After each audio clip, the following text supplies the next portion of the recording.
Hello, Ivan. Oh, delighted to see you. Where do you hail from? Oh, my dear friend, please, do me a favour.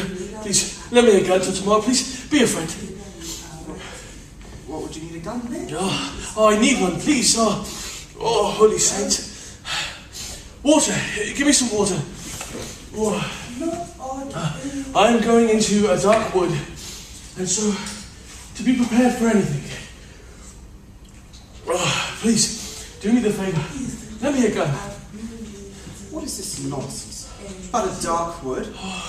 You're up to no good, I can see it. Oh, Are you ill? stop, please. I'm tired as a dog. I've got a feeling all over my body, and my head, a sensation as though I've been beaten like a beefsteak. Please, I can bear no more. Now, please ask no favours or questions. Please, just grant me a gun, please. I implore you. Good weakness. A father of a family, a civil counsellor, for shame. Me, the father of a family. I'm a martyr, a beast of burden, a slave. Instead of doing something, I'm sat waiting all the time for other people to do, to give. I tell you, I'm a raghead, a block, an idiot. Why am I doing this? Why am I even here? Please, tell me. Please don't talk so loud, the neighbours will hear. Then let the neighbours hear for all I care, because tomorrow one thing is for certain, that I will not be amongst the living for much longer. Now, if you don't give me a gun, someone will. Stop! You pulled off a button. Now, speak calmly. I still don't understand what's wrong with your life. What's wrong? What's wrong? You ask what's wrong. Well, certainly, I'll tell you. Let us sit. Come, listen. Oh dear. I can't catch my breath. Take today, for example. Take it. As you know, from 10 in the morning till 4 in the afternoon, I am to stick in the office. It is baking hot. It is stuffy. There are flies everywhere. And I am surrounded by hopeless muddle and confusion. My secretary, she's gone off on holiday. My assistant frap off has gone off to get married. And all the other small fry in the office seem to have gone dotty over weekends and love affairs and amateur theatricals. They are all so tired and exhausted, you can get no sense out of them at all. My secretary's duties, well, they're being carried out by an individual who's deaf in the left ear and hopelessly in love. And everybody else that comes into the office seems to have lost their wits. They're always rushing around in a hurry, in a fluster. You know, ill-tempered, threatening. It's such a regular bedlam that it makes you want to scream for help, you know? And the work is hellish. The same thing over and over again. Just like the waves of the oceans. References, inquiries. References, inquiries. References. Have you ever watched the waves of the ocean coming in and out? It's enough to make your eyes want to pop out of your head. You know? More water, please.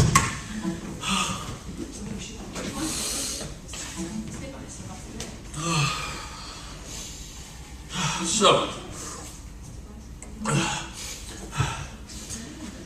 you leave the office, exhausted, shattered, torn to rags. Now you want to go home and have a good snooze, right? And something to eat, yes? But no, you are to remember that it is the summer holidays, and that is that you are a slave.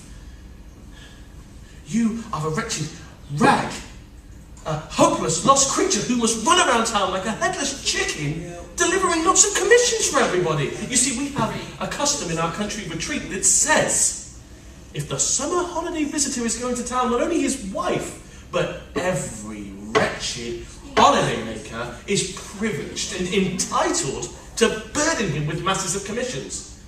My spouse wants me to go to the dressmakers and give her a good scolding. Why? Because she has made the bodice of a dress too full, but somehow the shoulders seem to be too narrow. The daughter Shuniska, well, her shoes, they must be changed. My stepsister, she wants me to get 20 kopecks worth of crimson silk to match a pattern and 2 yards of tape. Oh, wait, I have a list. A list. Fuckers, don't have my list. A steel copper pan and a mortar and a glass for the load, and the plastics of beer and tea and carbolic and tooth powder and face powder and teeth powder. And don't forget, go home for Misha's great galoshes and greatcoat. And that is the list of my wife and family. There's still the list of my good friends and neighbours and down and Alter Hill.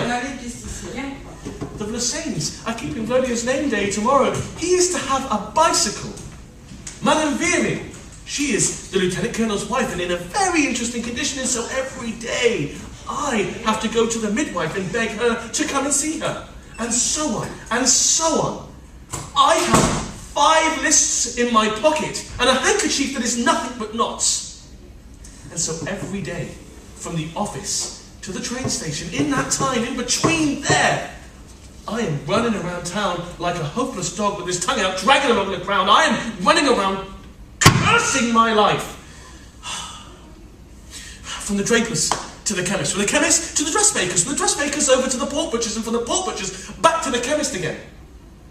In one shop, you trip up. In a second, you lose your money. In a third, you forget to pay, and they chase after you like you're some sort of hardened criminal. Start running with you in the street. And in the fourth, you stand on a lady's dress and this form of exercise, because that's what it is. This form of exercise is enough to send one gutty and leave one's bones aching all night long afterwards, and one dreams of crocodiles. Now, you tell me, all your errands have been performed, you've bought everything. You tell me, how am I supposed to pack it all? How am I supposed to carry it all? A steel pan with a glass globe for the lamp, or carbolic and tea, 20 bottles of beer and a bicycle. It's a labour of Hercules. It is a struggle, a riddle. And at the train station, and on the carriage, no, you're going to have to stand there with your legs straddled and your arms outstretched and popping up parcels with your chin. You've got fish baskets hanging everywhere and cardboard boxes and other such trumpery. And the train begins to move. And the passengers just start pushing you out the way and bumping you, and they're moving your parcels everywhere. Because, you see, your parcels are in their seats. So they call the conductor. They start making a row. They threaten to have you kicked off, but tell me, what are you to do? What are you to do? What am I to do? I stand there looking at them, blinking like a donkey that's been beaten. And let me tell you what happens next. I get home. Now, one deserves a good drink and a good meal and a good snooze, doesn't one? No, because my wife is watching me. She is watching, scolding, and no sooner have I finished my soup do I have to go back out to amateur theatricals and dancing. And, you see, you are a husband, and husband in holiday language means dumb animal. A dumb animal that is driven and laden as you please. And you see, there is no protection for the Society of Cruelty of Animals, so you go and you sit and you watch. And you watch a scandal in a family. You go and watch a martyr, a mocha. And you start clapping because your wife prompts you to. You don't clap, otherwise you're staring blinkly, every second going weaker and weaker and weaker, and you feel as if you're going to expire.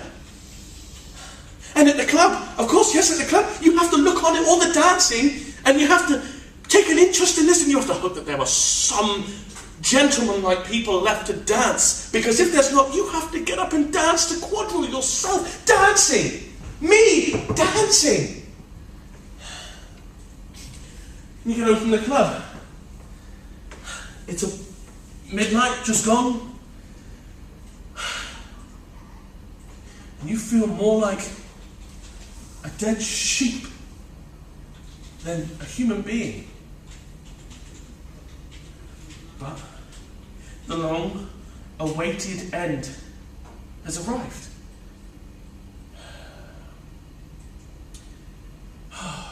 You've gotten undressed and you've gotten into bed. And it feels so good.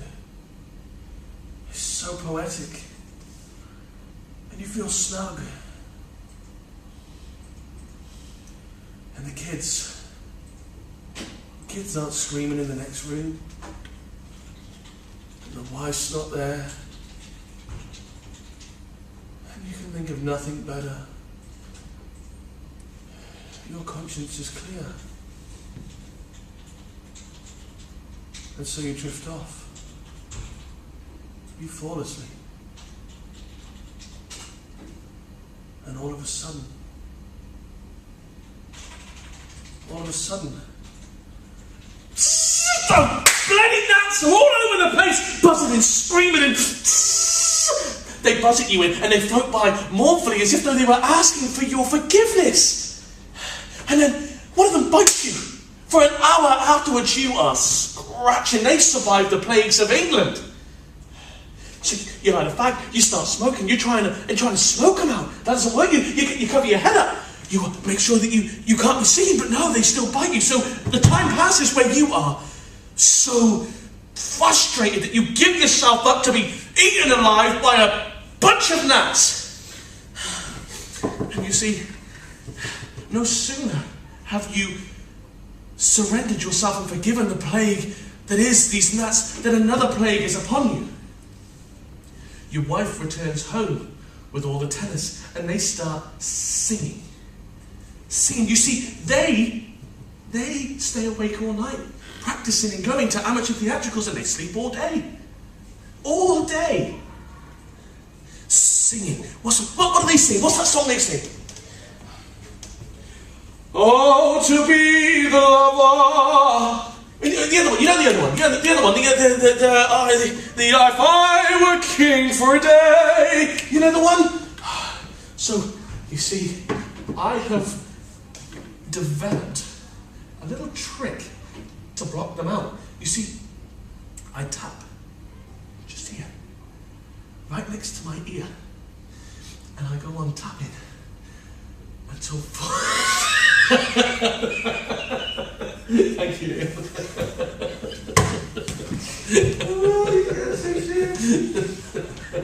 It'll be 5 seconds. Sorry.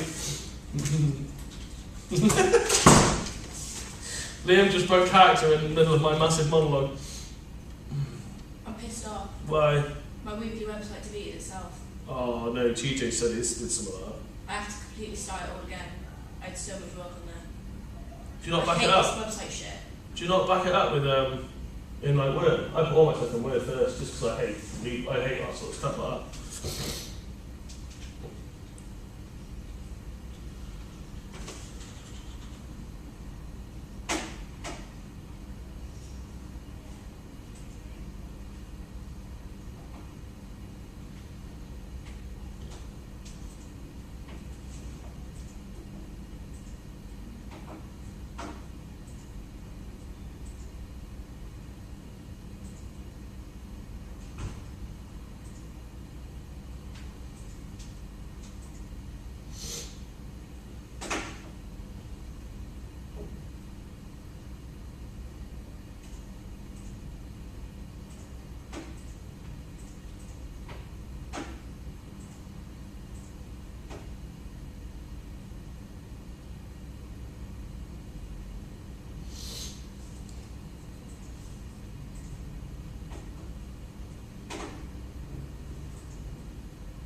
I need a drink and I don't have one on me. I'm so pissed off right now. Why do we have to do it on fucking Monday? I still got a camera rolling. Let me pause that for a minute.